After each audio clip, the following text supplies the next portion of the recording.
Hey, this is going to kick off episode number 150, so let's kick the music.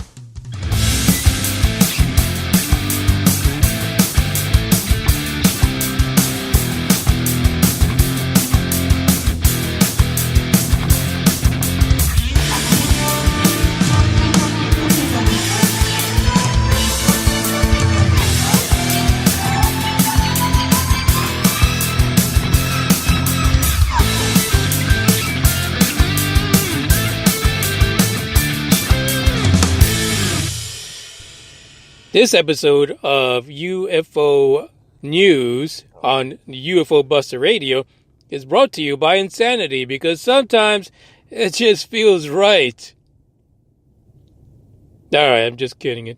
Actually, it never feels right, to be honest. Insanity is not good. Not good at all. So before we get into the news for today, because I feel like UFO Buster Radio, Manny Moonraker, and the listeners are becoming prophets of ufology. I feel like we are psychic mediums of the UFO world now. I feel like we are in tune with the future. I could give another example, but that might be better presented by the news article for today.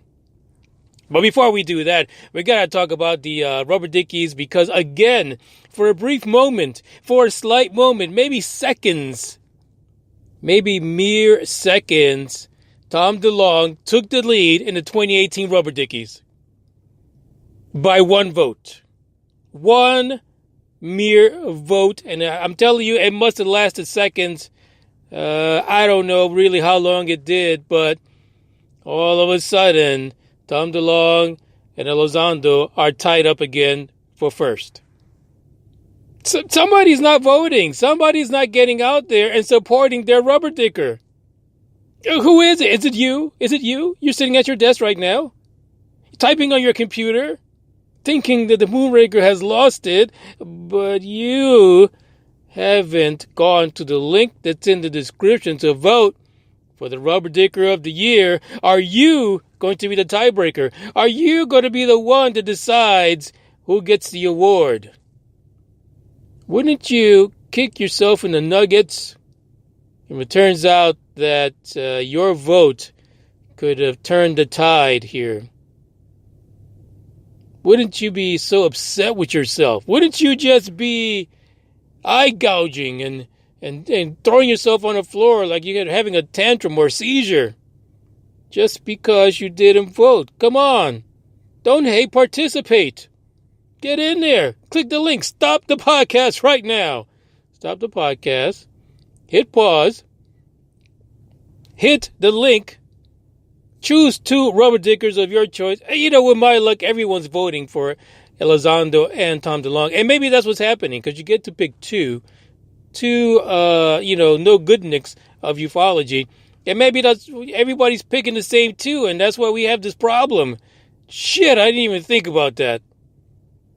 Anyway, go in there, vote. And if you know someone who is like-minded, who cares about the situation, who likes hearing about the news, share the link with them. Tell them to vote. No fucks given.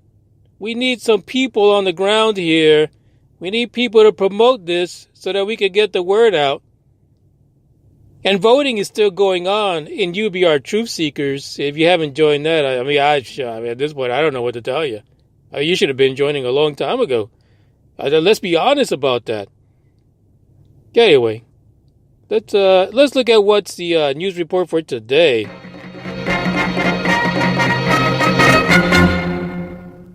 Damn, that was nice, wasn't it? I mean, the Moonraker is getting fancier with every episode.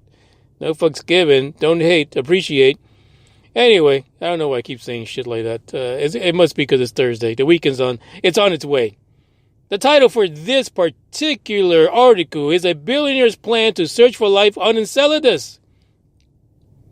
Now, if you're unfamiliar with Enceladus, if you feel like you've heard this before and, it turns out that it's a moon on Saturn, but you're not too clear of why would anybody spend millions of dollars to go to Enceladus, shit, I really can't help you with that. I really can't. You've got to make some research. Do some research.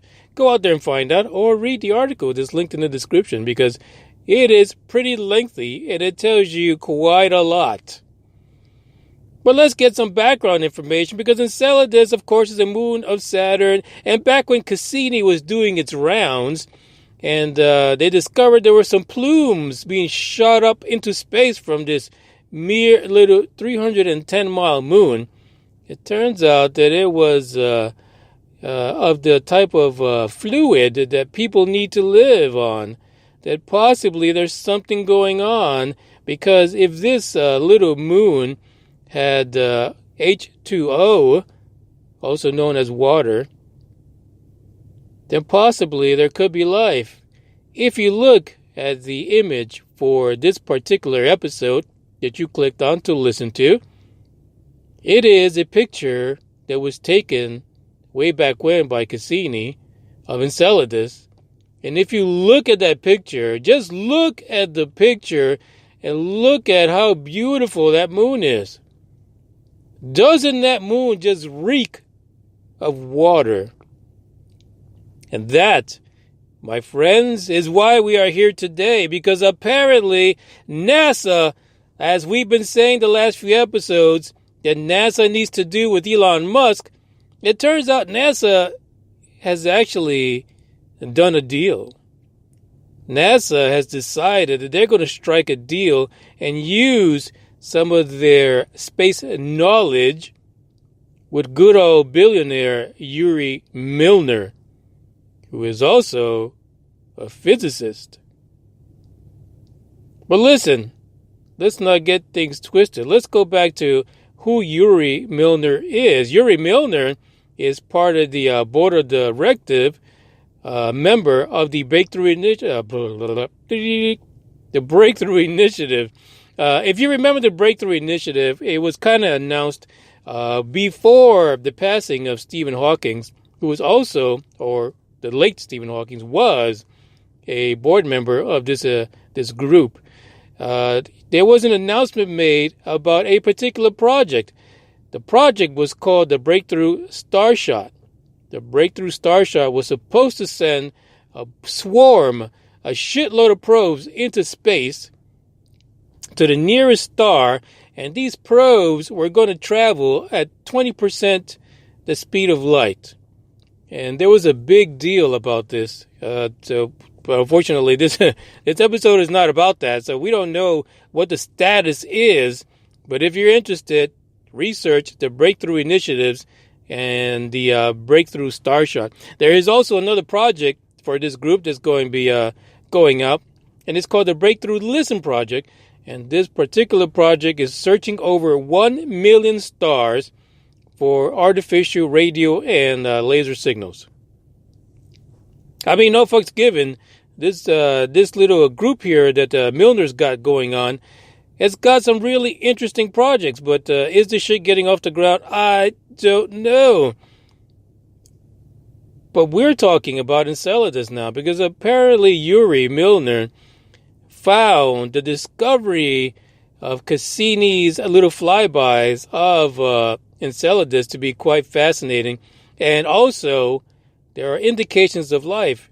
Recently, in the recent past, some of the data from Cassini was reviewed, and in the flybys of those plumages that were coming out of that little moon, there was methane.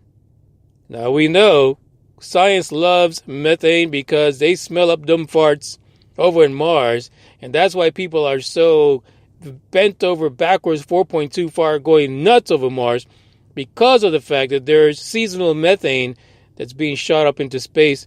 Well, guess what? Turns out that those plumes coming out of Enceladus also include methane.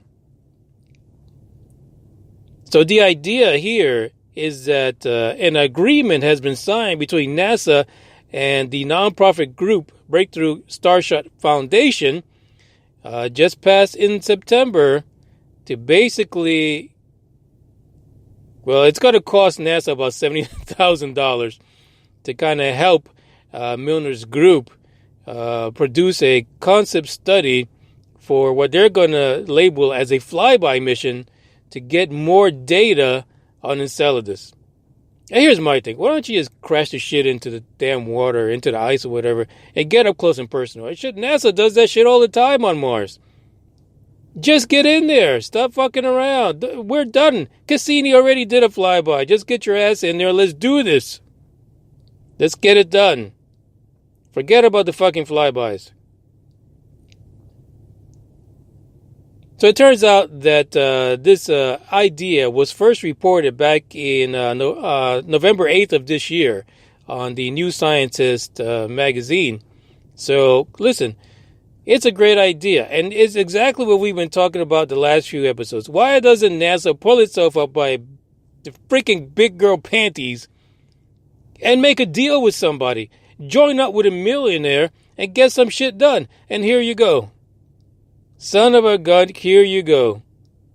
It is a deal that is going to make a significant impact, especially if they get it off the ground before Elon Musk makes it to Mars. So if you can get enough data from Enceladus that says there is life there, whoa, shit. Another breakthrough. Another potential world hero in the form of Yuri Milner. I'm telling you, people are coming out of the woodworks. Now, the other person that's on the board of directors for this particular group is also Mark Zuckerberg. Another moneybags. Come on, Zuckerberg. You fucked us over with Facebook. You might as well help us find out if there's life over there. Come on. Put your money where your mouth is, rubber dicker. So there you go. Like I said, we are almost prophetic in the way we do things around here at the UFO Buster Radio peoples. Because we've been talking about this. So NASA signed the agreement. It's going to cost about $70,000 to get these people what they want. But there's going to be a contribution of scientific, technical, and financial details and planning that should be provided by NASA to Milner's crew. Now, there is another idea that's being floated out there for Enceladus, and it is called the Enceladus Life Finder. And apparently it's going to orbit Saturn and, of course, like Cassini, and make continued pass-throughs through the plumes just to, get some plumage. If that works, get some plumage. And basically test what's in the plumes for a life. Listen, you can't write this stuff, and it is fantastic that these individuals are getting together, even with the help of NASA, in this particular instance, and getting together and really making a concerted effort to find out, is there life elsewhere? And, most of us on this podcast already know the answer to that.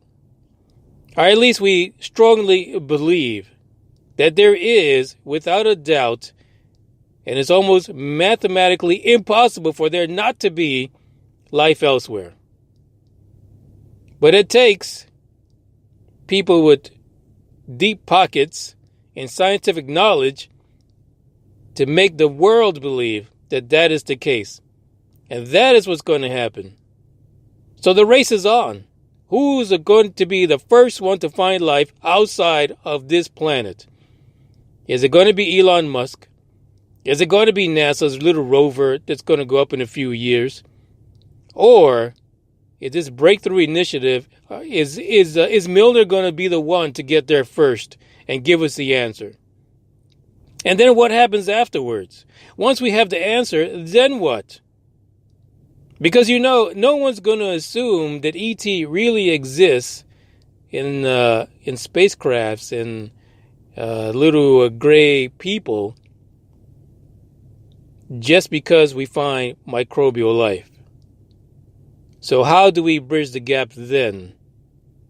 I guess we got to take this one step at a time, folks. I don't have all the answers, but that's the way it is. We're taking a step in the right direction. NASA is getting their hands dirty, and it's about damn time.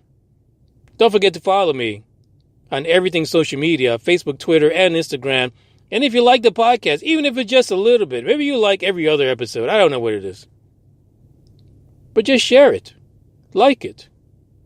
Join, subscribe. Tell your friends about it. I can only get better when I have more people listening, paying attention, and DMing me with all kinds of stuff. So until tomorrow, I bid you adieu, farewell, Auf Wiedersehen, goodbye.